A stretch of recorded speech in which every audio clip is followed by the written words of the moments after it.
Hi everyone, I am Rebecca from ChemKnits, and today I am going to review the laundry alternative Nina Soft Spin Dryer as a tool for the independent yarn dyer.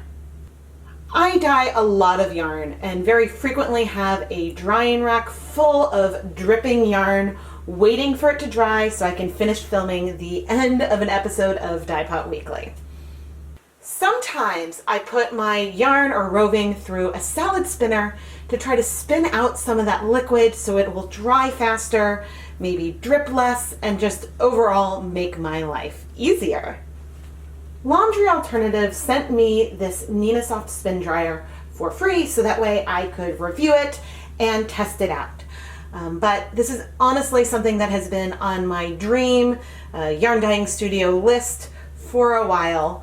I think that the biggest concern for me is space, having the space to store it, but I know that this will sort of reduce the production time for a lot of my videos and will also probably increase the capacity of how much yarn I can have on a drying rack at any given time, because if things aren't dripping, then I can spread things out a bit more, use multiple different layers, and things like that. There is an unboxing video on my channel if you want to see sort of my first look as I removed this from the box. The Nina Soft Spin Dryer features this really nice carry handle so you can lift it and carry it around with ease, which is especially helpful if you don't have space to store it permanently where you do most of your yarn dyeing. The whole dryer weighs about 15.5 pounds and I can really easily lift it one-handed.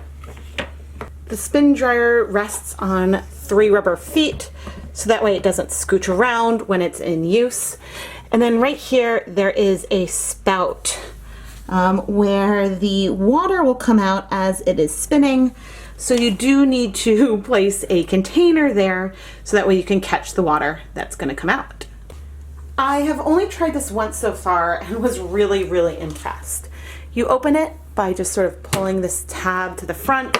The top pops open, and inside there is this sort of lavender disc, which you put sort of on top, and I'll show how you do that, of the laundry, so that way it doesn't go up and down in the drum. Here's a closer look at the inner tub. You can see it is very, very deep. You could fit a lot of yarn or clothes in there. For reference sake, I just tossed in 100 grams of yarn, and there is plenty of space.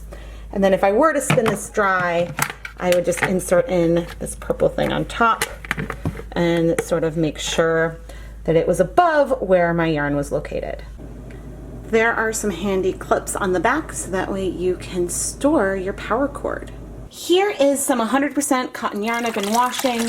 It was done with tie-dye, so there was a lot of bleeding, but now I would say it's pretty much ready to go to hang up and dry.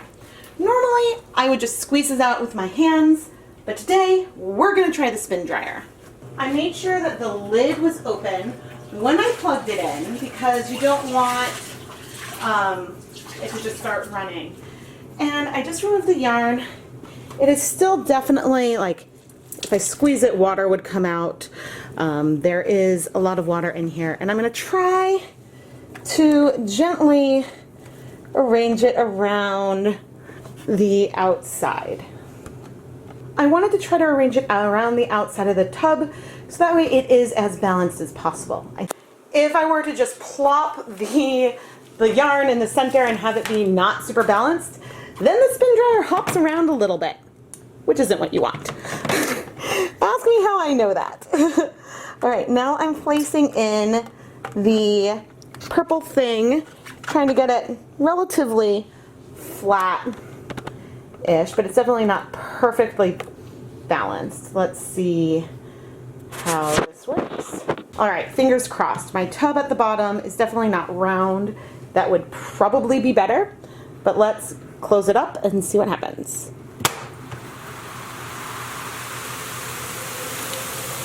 Hey, that's not bad. Bringing it up to speed. You can hear that it's fairly quiet, and we've got a bunch of water coming out of our yarn. This Spin dryer recommends times between 2 and 5 minutes, depending on if you're doing delicate clothes or heavy clothes. I have actually spun this yarn a few times as I was learning the machine and figuring it out, and the yarn didn't get tangled at all. But I think that after about a minute, minute and a half, the drips really start to slow. And so I think that certainly with cotton yarn, you could probably go a little longer. It's not getting agitated in there. But I think running the machine too long can eventually start to wear the machine out. But it's now, I'm going to pull the top to stop it, even though that was only about a minute. And let's take a look. The purple thing is still not completely flat, and you can see it was not hopping around. And here is our yarn, which still definitely feels damp, but this isn't going to drip. This is a level of dampness where I might move the yarn away from the drying rack that's in a bathtub into another room because I'm not worried about it dripping. Once unplugged, tipping the machine forward can help remove some of the extra liquid. You do want to keep a pot there in case to catch some drips that could happen as the machine dries. And I recommend leaving the lid open so that way, again, the inside can dry and it won't get mildewy. I have been dyeing yarn all day, and now is the moment of truth where we are going to try to dry multiple skeins of yarn at once. We have almost a kilogram of yarn in here, and I don't think you could, maybe you could fit a little more, but we are pretty full now. And so I'm going to insert this lavender disc and cross my fingers that this is relatively well balanced. I did my best to sort of place things all around. And here we go. Cross our fingers.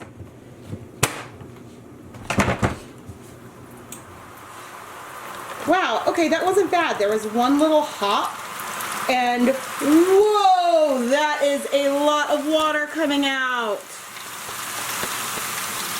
I might have to stop this so I can go empty it. We'll see if I need to. I mean, I think maybe a tiny bit of water has splashed out. And I wonder what's so pink. Clearly I wash all of my yarn until the water runs clear, but when you are spinning out, you're gonna spin out whatever's there. All right, I let this go for about 2 minutes. All right, first thing, I'm gonna take out this disc, and the yarn looks pretty good. Oh my, this is so easy to pick up. And I don't think, oh dear. Oh no, these were two that were together. Okay, so it's not tangled. I picked it up weird. So that is on me. This is also a skein that had only one tie, but I know that once it's completely dry, I will be able to sort that out. But I think if you're going to use this, then you might absolutely want to make sure you have multiple ties on your yarn. This is probably where some of that purple came from. And the cotton I think feels the dampest of everything. There was still definitely some water coming out the bottom, but overall, man, I have 9 skeins of yarn here that are basically completely dry, and they are in about the same shape that they were as they went in. A couple are a tiny bit, need a little bit of reordering, but this is not hopelessly tangled. And the problem was more the way that I picked them up. So I have a feeling you're gonna start seeing me add extra ties to things, but I am really impressed, and I'm now gonna go hang this all on my drying rack. That was so much more pleasant than carrying things up individually to let them dry. I'm now unplugging it, and I'm gonna tip it forward. You might not be able to see that, but you could hear some of that liquid come out. I will probably tip it forward one more time before I go set this aside to dry. But I still want to test this with some roving. Now we're going to try adding some roving. Roving is unspun fiber and is very delicate, and you worry a lot about felting. And it takes a long time to dry, so I think that this will be especially helpful with the roving. All right, I'm placing this in, trying to make sure that it's balanced, grabbing the disc, sort of place over it. There we go. Okay. Whew. All right, now we're going to get started by pressing the lid down.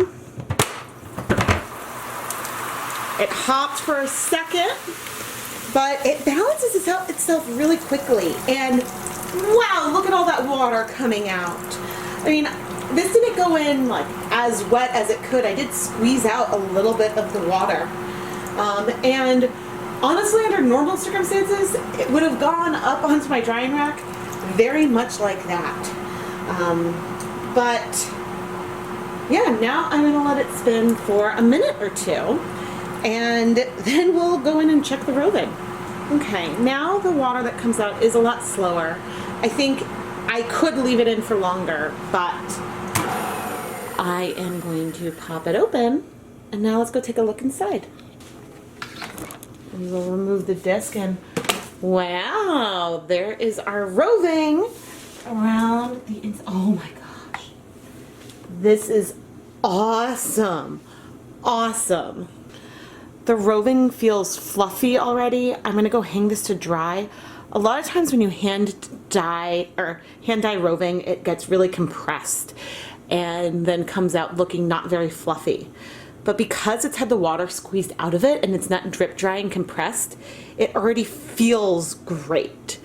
I won't know the full state of it until it is completely dry, but I'm gonna go gently hang this up, and when it's dry, I'll let you know how it turned out. So what do I think? I think that the laundry alternative Nina Soft Spin Dryer is fantastic, absolutely fantastic. It is a really great tool for the independent yarn dyer. I mean, just look at how fluffy this roving is. It dried in one day, which even in the winter when it's drier is pretty unheard of. But it's so fluffy, and I haven't even tried to like fluff it up or anything yet. It just came out absolutely, absolutely perfect. The yarn also came out really, really well. I think that in the future, I would either let 9 skeins of yarn spin a little longer, or maybe do some smaller batches just so that way you can get more water out of it. But even so, the yarn all feels really like fluffy and springy as well. And I think that's because when it's hanging to dry, there's not the extra weight of the water to sort of stretch the fibers. Since you've sort of spun out the water in advance, that allows it to have like this really great sort of fluffy quality, and it just all looks awesome. Let's not forget that none of the yarn got tangled in the spin dryer. Any tangles that happened were from the result of like the dyeing and washing, not the spin dryer. We had 9 skeins in here just to see if things would end up a jumbled mess, and it really didn't. It worked great. I should also add that the single skein of cotton yarn that I did at the very beginning of this review video also dried in one day. Cotton drying in one day. That's amazing. So I can definitely see myself having this set up for a really, really big day of yarn dyeing, and you know, adding stuff to it as I've washed it, maybe in like 2 or 3 skein sets versus sort of saving everything up for the end of the day like I did for this review video. 10 out of 10, I would absolutely, absolutely recommend this to anyone. Whether you want to dye yarn and use it to help spin the water out of that, or use it for clothes. I would imagine it would work really, really well for that too, given that that is the original intent of the spin dryer. The only cons that I can think of for the spin dryer are really about space constraints. When you are dyeing out of your own kitchen like me, maybe it could be hard to have space for something that's the size of a medium to large trash can. But it's really easy to move around because of the carry handle, and I have space in a closet where when it's not in use, I know I'll be able to put it. And it's so easy to set up and move around that I can see myself bringing it out a lot, even with some smaller batches. Easy to use, makes your life easier because things can dry faster. I mean, what more can you really want from a spin dryer? Laundry Alternative, thank you so much for sending me the Nina Soft spin dryer for free so that way I could try it out and review it. I am beyond thrilled, as I think is probably apparent in this video, and I cannot wait to use it more in the future, especially with all of my roving dyeing. There is no question that in addition to increased drying time, it also really helps with the straight dry quality from the fluffiness of the roving. So I think especially there it made a huge difference for the better with my projects. I am Rebecca from ChemKnits, and if you are interested in yarn dyeing and some really fun experimental approaches to playing with color and yarn, make sure that you subscribe to the ChemKnits Tutorials YouTube channel. I release at least 2 new yarn dyeing videos every week, and you don't want to miss a thing.